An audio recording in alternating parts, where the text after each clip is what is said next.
Hello, everyone. My name is Wendy Castellino, and this is my podcast, Don't Get a Therapist Yet. And one of the reasons why I created this podcast is I wanted to reach more people.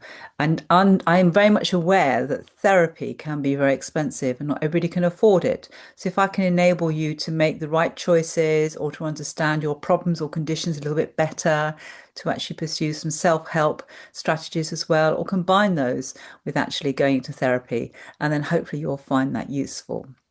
So today I want to talk about trauma. Now, I talk about trauma quite a lot, and I've done other podcasts on it, but I think it's really important just to touch on a couple of really important aspects about trauma. So the most important thing about trauma is it's very, very distressful. It's very, very unpleasant. And there's all different types of traumas that people can have. People can have car accidents, they can have child abuse, they can have bullying at school, they can have an incident that they've witnessed, which is very, very upsetting. It's all kinds of trauma. And the kind of symptoms you get with trauma is when you actually go back to the memory, it tends to be very distressing. The reactions tend to be very heightened as well. So quite often you might feel you've got very strong visual images. You might notice a lot of physical images going on in your body, like your heart pounding. Often people feel quite panicky when they remember the trauma as well. And another common symptom is hypervigilance. So you're constantly sort of on the alert like this, sort of looking around. And it can cause other problems like worry. What happens if it happens again? I don't feel safe. And you can actually feel change your behavior. Like, say, if you are unfortunate enough to be involved in a car accident, a lot of people think, well, I don't want to drive anymore. And that has a real effect on their actual lifestyle. And that can be quite depressing as well. So if they can't drive anywhere, perhaps they can't see their friends so much, and therefore they stay in more, and therefore they feel more alone, isolated, and that can cause depression. So there's lots and lots of different sort of aspects that can have with trauma. Now, there are diagnoses. You can have what's called a simple PTSD, post-traumatic stress disorder. And this is where the actual incident meets a certain criteria, a certain diagnosis, like real threat to life is one. Problems sleeping is another one. Flashbacks is another symptom. Or you can have complex PTSD, which means that there's more than one situations that you've encountered. And this could be like ongoing, emotional or sexual abuse as a child, or even bullying could be another one. If it's severe enough, it might meet those criteria. So obviously complex can be harder and more complicated to treat, but it's still possible to sort of work on that. But what I find happens a lot is somebody might have uh, an incident of trauma. It doesn't actually meet the criteria. It doesn't mean to say that that trauma isn't bothering you as well. So it's always really important to see whether you go to a therapist and have an assessment and say, well, can you help me with this? And most therapists who actually specialize in trauma would actually say, yes, I can help you this. And it's really important because the other thing about trauma, it doesn't really go away either. It sort of gets stuck in the emotional part of our brain. And that's why you continue to get these what's called flashbacks. You keep getting recurring images of the situation, which are very distressing. Also, even in bereavement, sometimes people have a very difficult ending to life from a loved one as well, and they are stuck with these very terrible, distressing images of the last time they saw their loved ones as well. And there's so much you can do to actually help a person to change those images as well, and to actually feel at peace and feel that you can move on from actually properly grieving the loss of that person rather than be stuck in the trauma of losing them as well. Also, there's such a thing as traumatic birth.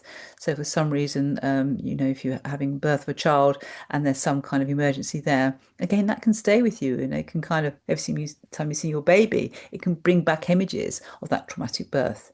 So, it's really important. The message here is, trauma therapists can really help you to deal with these. And there's lots of different techniques that can help you. Okay. So, I really hope that encourages you to go and get these things sorted out if necessary. So, the first one I'm going to talk about is called narrative exposure therapy, or NET for short. And this is such a lovely therapy in all kinds of ways. First of all, with the therapist, you might identify what is called a timeline, which where you might go through the times where you actually felt as though you were had some bad experience and times when you had some good experiences. And they often use a piece of string and they often use flowers for positive experience and stones for more traumatic experiences. And it's just quite useful to sort of see that path as well. So that's stage one. And then stage two really is telling your story. The research is actually very good for people who perhaps are refugees or asylum seekers, because sometimes if you've had a very sort of dotted history where you've moved around a lot or something like that, you can sort of feel that your story is quite fragmented. But if you actually get round to sort of telling your story and getting it recorded and written down and everything like that, and that actual just telling your story can help to process this. But the next step really is to kind of tell your story, but with a different perspective as well. So, for example, rather than thinking that you're weak or that you responded in a bad situation, if you actually look back at the situation, perhaps you're a lot braver than you thought. Or maybe you didn't do the right thing, you felt very ashamed of that. Or maybe you can have a bit more compassion towards yourself and say, well, at the time, that's all I could think of. I couldn't think of any other options. So you're kind of writing in, you're interweaving different meanings to the story as well. And this is incredibly powerful and so moving as well because, the story is the same, but often the trauma is of your interpretation of the story as well. So you can go back and actually retell your story, but with a different flavor, a flavor which is more empowering, which is kinder, which recognizes your weaks and your resources, recognizes your strengths. And if you feel as though you feel ashamed of any part of that, to actually bring some compassionate understanding to that. And so once you've actually gone through your story, and sometimes you have to go through it more than once and get the detail in. That's quite important. Sometimes things are very difficult to say. Things like, obviously, if you've been abused, it's really, really hard to sort of say those bits. But what's really important in that is that the therapist will support you through that and guide you through that and to encourage compassion rather than shame if you go through anything like that. And a lot of good trauma therapists have either experienced trauma themselves, and that's why they become a therapist, or have got experience and know that this is a necessary part, and it doesn't, they know it's good for you and encourage you to sort of say those things and sort of get it out of your system. Okay, so that's called narrative exposure therapy. And the next therapy, which I think is really, really good for trauma, is called EMDR. That's eye movement desensitization reprocessing. What a mouthful. So I'm just going to stick to EMDR. And this was Francine Shapiro was the person who invented this therapy. And the story goes, and it's about the 1980s. She's actually a psychologist already. So she was walking around and she was sort of looking around like this. And what she noticed was when she moved her eyes, she started to feel better. And she thought, wow, that's really interesting. What's all that about? So being a psychologist, she sort of tested it and sort of kept going back to it and things like that. And she realized that there's something about moving our eyes in a certain way. It almost creates a sort of natural healing method as well. So she built up a whole therapy about it. It's recommended by NICE guidelines. NICE stands for National Institute of Clinical Excellence. And it's sort of like the body which sort of tests all these kind of drugs and prescriptions and therapies to make sure that they are evidence-based. So EMDR is an evidence-based therapy.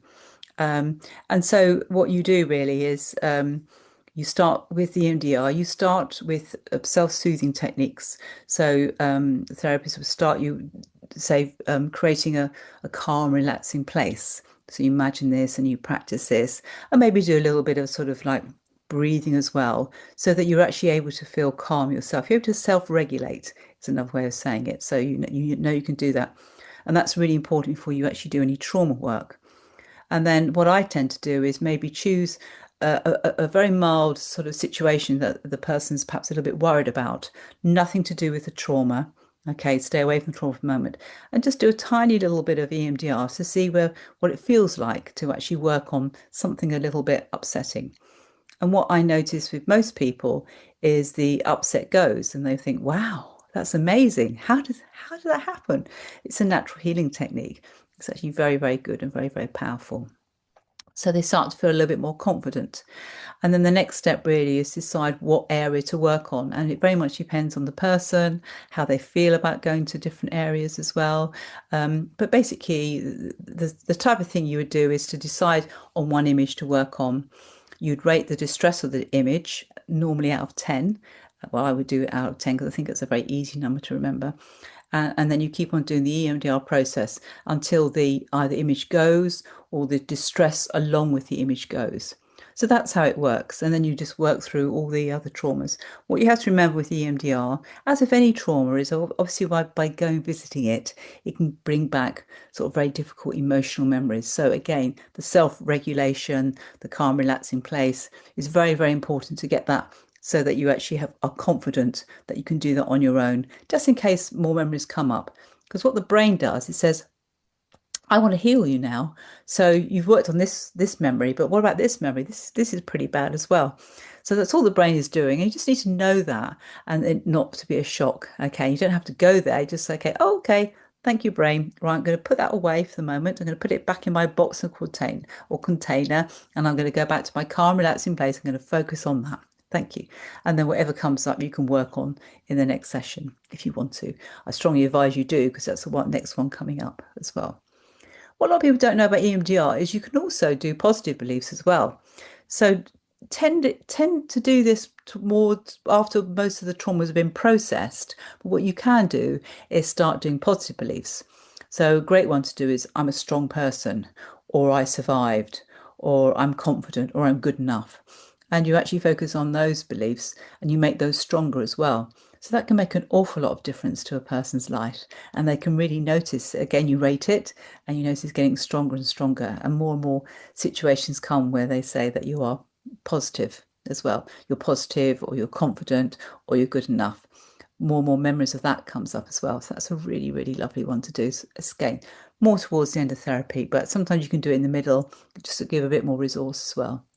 And again, a good experienced therapist, if you get a bit stuck or you not feel comfortable with something, then of course the therapist will kind of stop and give you a little bit of a break and talk about it as well and see where you want to go. Or again, you go back to your calm, relaxing place. So it's very important as a client that you actually feel as though you're involved in the process and you have a say about things as well.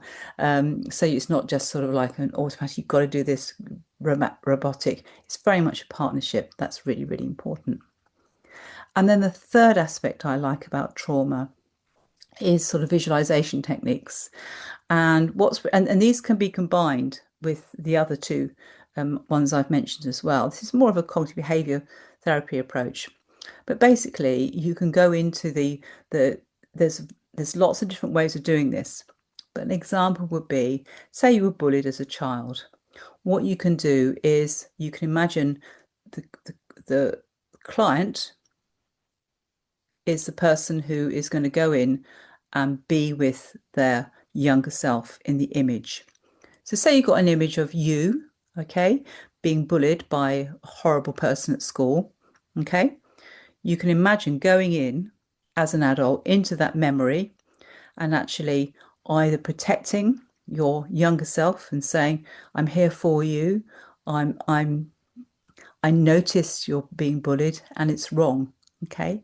And you can be creative about this. You can create a shield around your younger self who's being bullied, or you can take that person away. You can take your younger self away so that away from the bullying.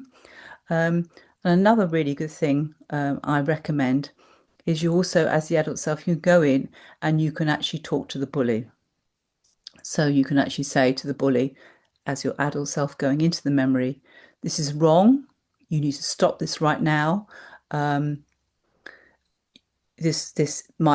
younger self has done nothing wrong. Okay, you're just picking on here. Go away. So what's really important about this is a couple of things to remember. So when you're encouraging your adult self to go into that memory, you have to really make sure that you're very clear as when you're in it or when you're out of it as well.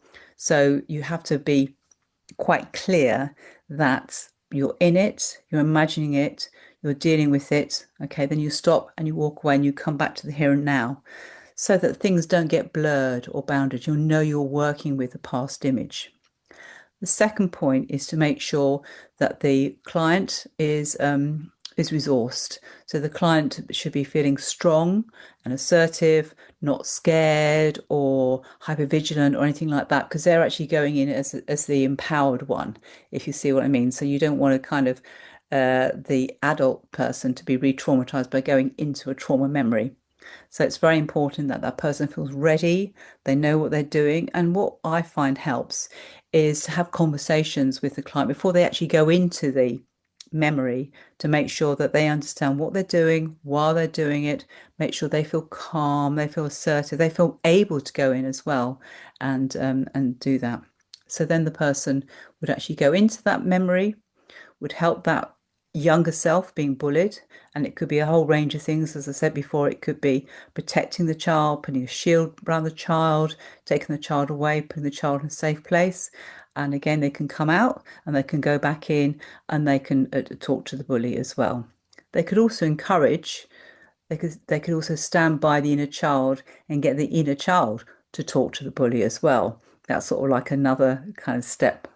And what's so beautiful about this is you can be so creative with this. You can do all kinds of things because it's in your imagination.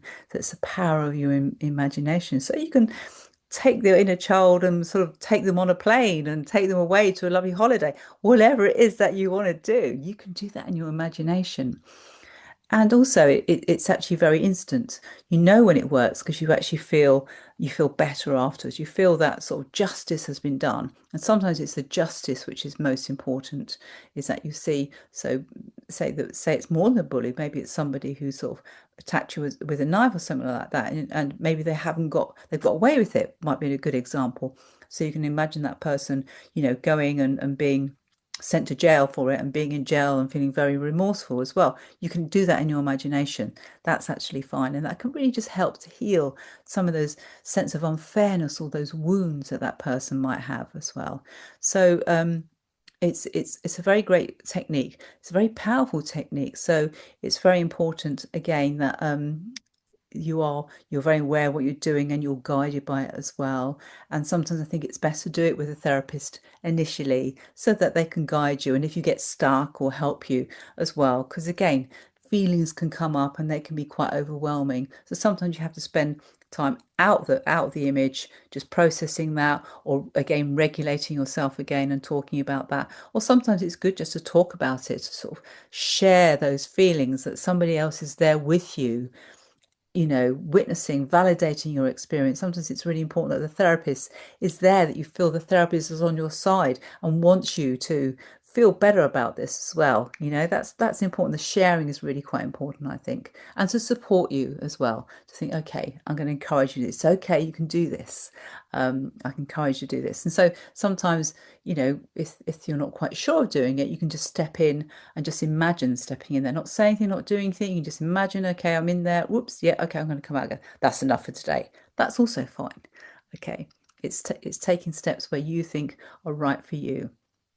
So I hope you find some of those things useful, and just sort of knowing what techniques are out there. And then there's more than those as well. There's other ones. There's just three I've gone through today. So there's lots and lots of things to help you that you don't have to suffer. You don't, even if it's sort of like a distressing memory, which is kind of like, say, 5 out of 10.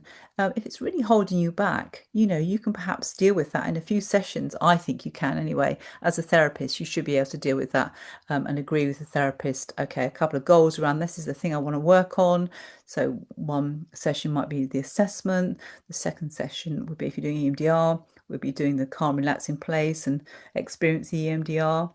The third and fourth and fifth session will be actually processing the distressing memory. And yet that's all you might need as well. Sometimes you don't need a lot of time. You just need to be focused on the things that actually are distressing you.